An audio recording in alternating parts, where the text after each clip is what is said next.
St. Peter's Basilica, present Basilica of St. Peter in Vatican City, an enclave in Rome, begun by Pope Julius II in 1506 and completed in 1615 under V. It is designed as a three-aisled Latin cross with a dome at the crossing, directly above the high altar, which covers the shrine of St. Peter the Apostle. St. Peter's Basilica is one of the most renowned works of Renaissance architecture and features many notable Baroque elements. It is often regarded as the greatest building of its age. The edifice, the Church of the Popes, is a major pilgrimage site, frequently drawing crowds of tens of thousands of Catholics. Both the Basilica and its adjoining St. Peter's Square are used for a number of liturgies presided over by the Pope throughout the year.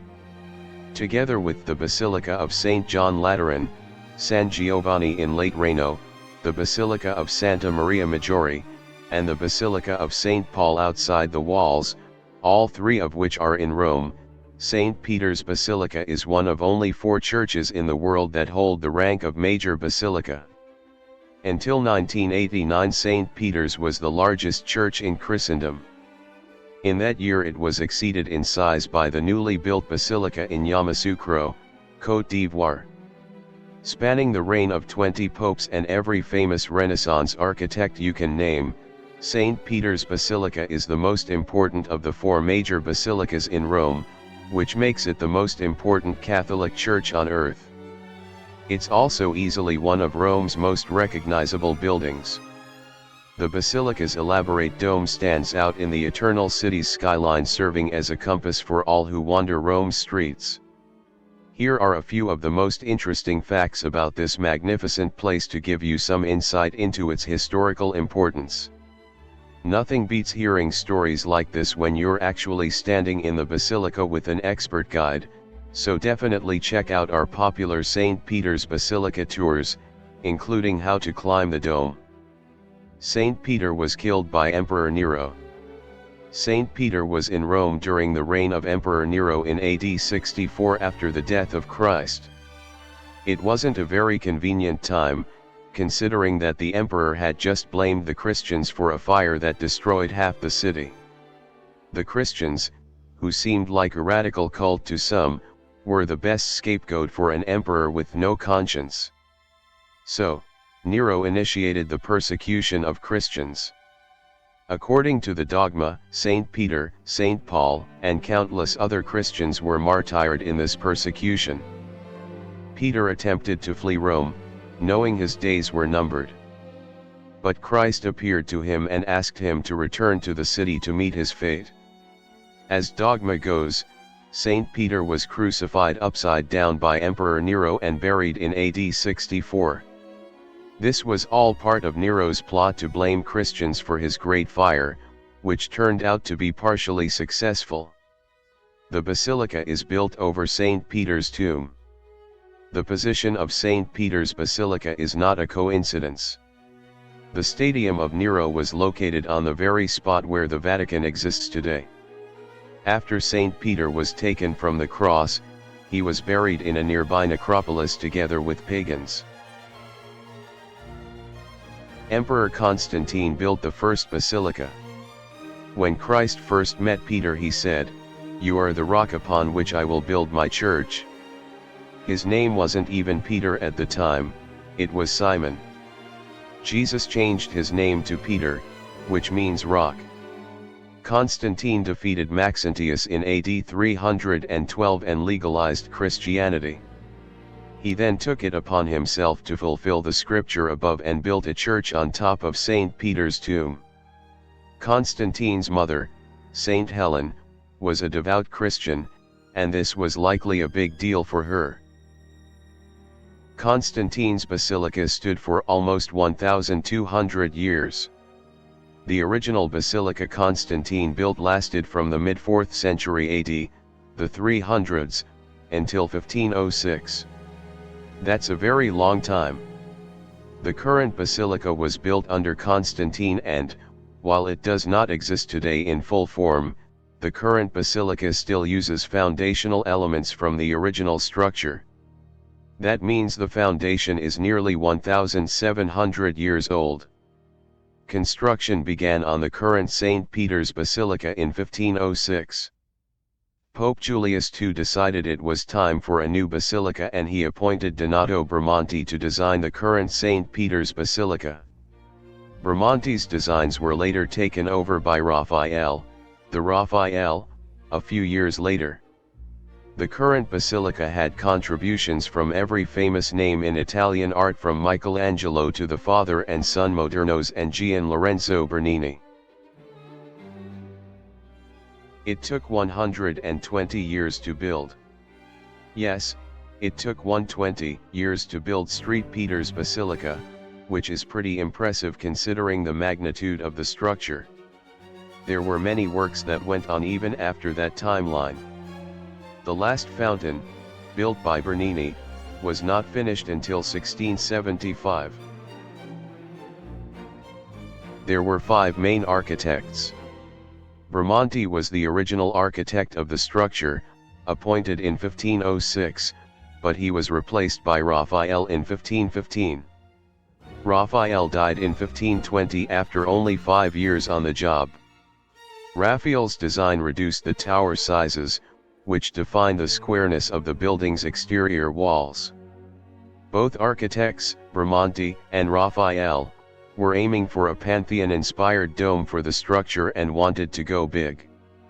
Michelangelo was appointed by Pope Paul III in 1547 to oversee the design and construction of St. Peter's Basilica. Michelangelo is highly regarded as the basilica's principal designer. He was coerced into the job by Pope Paul III. Michelangelo's design paid reverence to the original aspects of Bramante's design while reducing the definition of its geographic forms. Michelangelo definitely gets credit for the dome, without argument. The facade of the building was designed and constructed by Carlo and Stefano Moderno, father and son. Gian Lorenzo Bernini also had a crack at the facade but failed, which we'll come back to. Gian Lorenzo Bernini was the principal architect of one of the basilica's most defining features, the square out front. It is the largest church on earth. The first thing you'll notice when you enter is the sheer size of the basilica. It was designed so well, however, that you won't really understand how big it is, because everything is so proportional inside. As you walk in, the gold coffered ceiling in front of you is 150 feet high. The statues on both sides of you increase in size the higher up the wall you go. It all looks the same size, but the difference is astounding. On the ground level, the statues are 6 feet. At the top, however, the statues are 24 feet high even though they look the same size. Similarly, the size of the letters that go around the basilica will blow your mind. Each letter is actually 8 feet in length. If you have nothing to compare it with, it's hard to believe they're that big. However, at times, there are people cleaning the basilica on the ceiling and you can see that they can actually fit inside the letters. The dome of St. Peter's Basilica was inspired by that of the Pantheon. Its structure was also inspired by Brunelleschi's Duomo di Firenze. What distinguishes St. Peter's Dome is that it's the tallest dome in the world. It is clearly visible in Rome's skyline. The dome is so tall that you could fit the Statue of Liberty inside it. Remember that this was built over 400 years ago. The exact dimensions of St. Peter's Dome are 448.1 feet tall, 136.5 m. And you can experience this for yourself. If you decide to climb St. Peter's Dome, you'll be rewarded with some of the best views in the Eternal City. Building materials were stolen from other Roman structures. Gian Lorenzo Bernini designed the Baldacchino with the purpose of marking the tomb of St. Peter. Bernini's Baldacchino is a 95-foot tall bronze canopy inside St. Peter's Basilica. This imposing sculpted canopy is one of the basilica's most renowned works of art. As you can imagine, it required a lot of bronze. So, where did they get all that bronze, you ask? When you go to the Pantheon, you'll notice the porch is quite bare today. That's because Pope Urban VIII took all the bronze that adorned the top of the porch for Bernini to melt down and repurpose in the making of this amazing structure. Take from one pocket in Rome and add to another. If you look very closely at the top part of the baldacchino, you'll notice there are little bumblebees carved into the bronze. These indicate who paid for it, since the Barberini Pope Urban VIII's papal emblem had bumblebees. Bernini built 284 colonnades in St. Peter's Square. There are many ways to arrive at St. Peter's Basilica, but it would be hard to argue any are more epic than walking down Via della Conciliazione. Mussolini carved out a road to create this epic feeling when approaching the center of Christendom. There are many reasons not to like Mussolini, but we can all thank him for this road. It's a memorable way to approach this incredible structure. Also, Bernini designed the Piazza San Pietro specifically to frame the basilica well. Bernini built two massive arms of colonnades, which include 284 columns topped by 140 saints. The square is not circular despite popular belief. It's more of an oval shape, and the entrance to the square, formed by the columns opposite the basilica, is larger than the opposite side. Bernini's concept formed two arms held open to welcome the world with the help of the columns. I can speak to whether or not visitors perceive the columns this way, but I can say that every visitor is enamored by the grandeur of its construction. The two fountains out front were built by different artists. The square has two fountains on either side of a massive obelisk. Carlo Maderno designed the first fountain on the right in 1612. He also designed the facade of the building. Exactly 65 years later, in 1677, Bernini created a second fountain on the opposite side of the square that's almost identical to Maderno's design. Today, fountains get very little appreciation unless they can move to the beat of a famous tune. However, if you imagine the tools available in the 17th century, it's a pretty incredible feat by tools. We're not talking about hammers and such to carve the fountain, we're talking about the water itself. In those days, if you saw a fountain like the ones in St. Peter's Square, you'd wonder where they got the water from and how they managed to get it to shoot up that high without a river of rushing water nearby. While the Tiber is in fact nearby, it's at a far lower level, so it wouldn't allow this fountain to propel water up in the air. Magic. Bernini suffered his largest failure working on the basilica. Carlo Maderno designed the facade of St. Peter's Basilica, but it did not always look the same. In the 17th century, Bernini added two bell towers to the facade in an attempt to better frame the massive dome behind it. However, they failed and became a stain on Bernini's career. He managed to overcome it, but it never quite went away.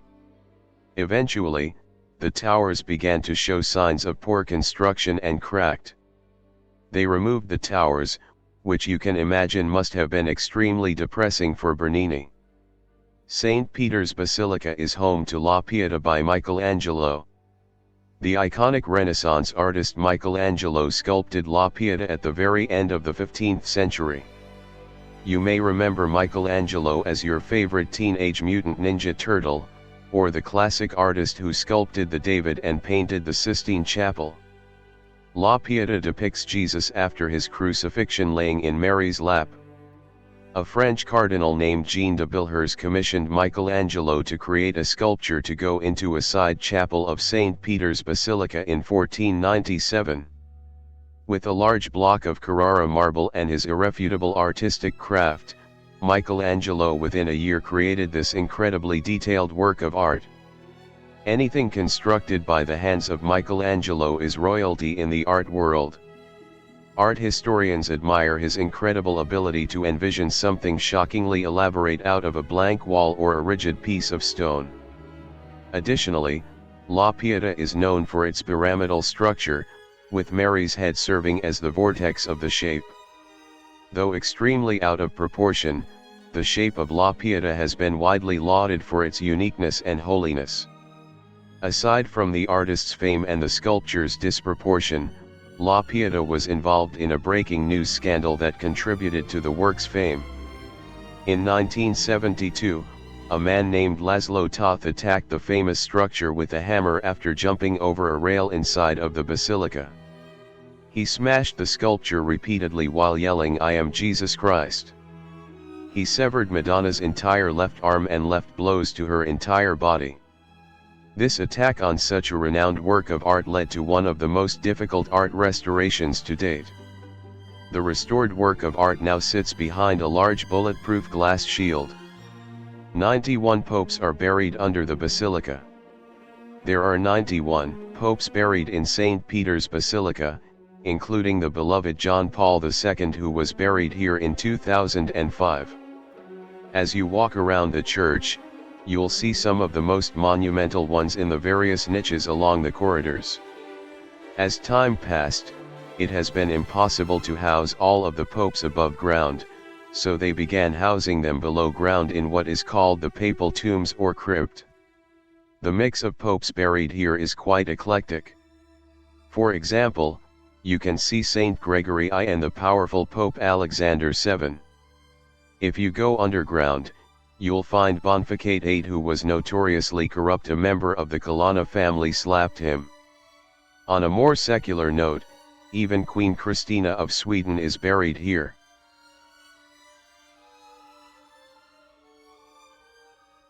St. Peter's toes are coming off. As you near the Baldacchino by Bernini, you might notice a line forming on your right-hand side. That is a line of people waiting to touch the foot of the statue of St. Peter as a blessing. According to the official website of St. Peter's, the date of this statue is not clear, and we also aren't sure who built it. Many attribute it to Arnolfo di Cambio in the 13th century, but it's uncertain. Tradition over the centuries has been to rub his right foot as a blessing. When you get close, you'll see that due to the constant rubbing, his toes have completely worn away. Now people have started rubbing his left foot as well. You can see a dead body in plain sight. Innocent XI stands out as one of the most important popes of the 17th century. He stood out for his superior morals and his shunning of nepotism and corruption at a time when both of these attributes plagued the papacy. His involvement in the victory of Austria against the Ottoman Empire was key in stopping the spread of Islam into Western Europe. Curiously, he is buried in full view for all to see inside the church. He is fully clothed and has a mask over his face and hands so that you cannot see his bones. You'll find him right below the painting, in fact, mosaic see below, of the Transfiguration by Raphael.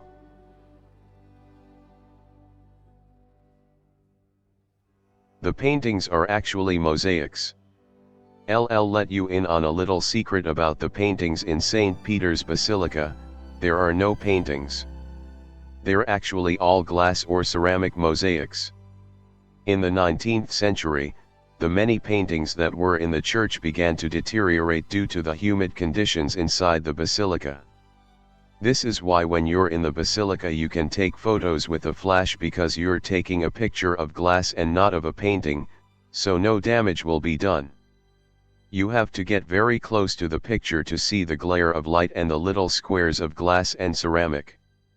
It's a great surprise to show your friends when you visit.